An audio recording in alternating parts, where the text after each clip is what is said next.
Bravo et merci Ingrid. Ingrid, c'est le message d'espoir d'une survivante, d'une héroïne.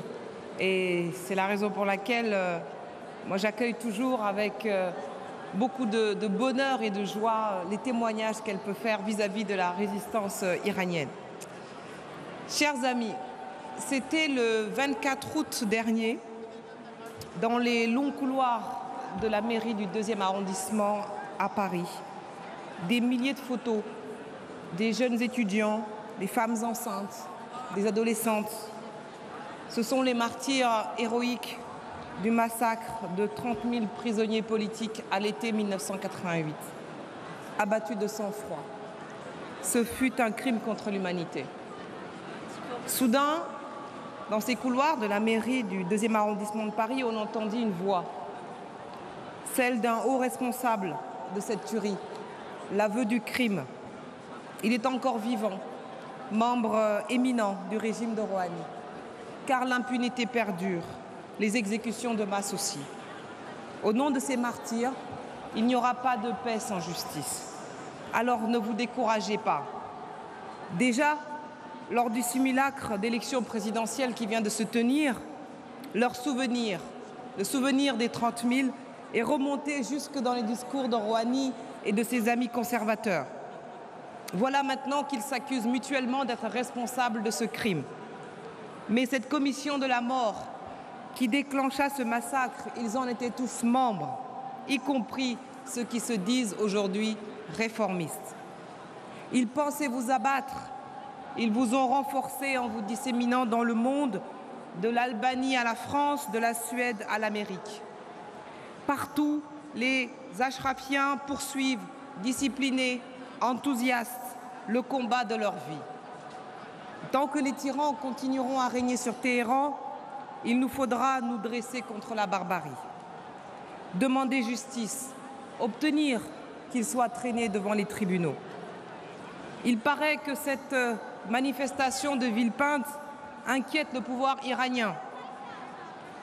Le gouvernement français ne doit pas céder au chantage. La France ne doit pas troquer ses valeurs contre un accord nucléaire ou un accord financier qui seront de toute façon inefficaces. Alors continuons. Continuons à demander justice, liberté, démocratie. C'est encore une fois ce que nous réclamons. Au cours des 4 premières années de mandat de Rouhani, l'Iran continue à détenir le sordide record du plus grand nombre d'exécutions par habitant. Le simulacre d'élection présidentielle pour conduire Rouhani à la tête du pays n'y changera rien. Il n'est ni réformiste ni modéré. Et l'espoir est de notre côté, parce que le régime se fissure, sous pression. Les factions du régime se combattent. Et on a vu durant ce scrutin les portraits de Myriam Radjavi dans les rues de Téhéran. Et la résistance gagne du terrain. Partout, les cellules de résistance s'activent. L'édifice, j'en suis sûre, finira par s'écrouler de lui-même.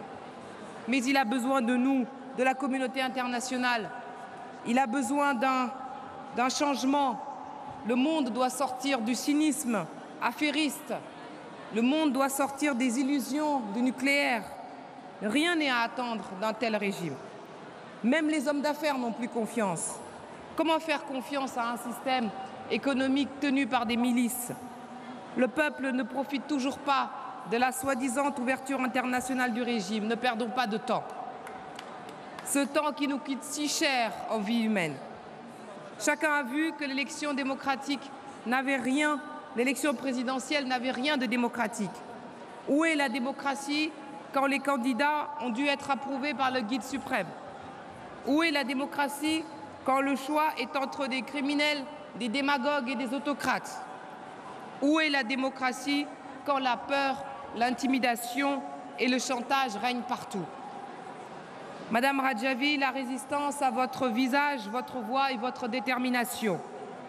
La résistance est une femme. Et l'Iran a besoin de vous. Et vous avez besoin du monde. Puissions-nous être encore plus nombreux, plus déterminés pour conduire cet indispensable changement. Nous le devons à ce grand peuple iranien, l'une des plus brillantes, l'une des plus vieilles civilisations que le monde ait portées. Nous le devons aux 1000 d'Ashraf, Nous le devons aux milliers de martyrs. Nous le devons aux femmes qui luttent en Iran pour leur liberté. Nous le devons à cette magnifique jeunesse iranienne qui, à son tour, porte fièrement, bravement le drapeau de la résistance. Nous le devons à vous tous, nous le devons au genre humain au nom de sa dignité. Merci beaucoup.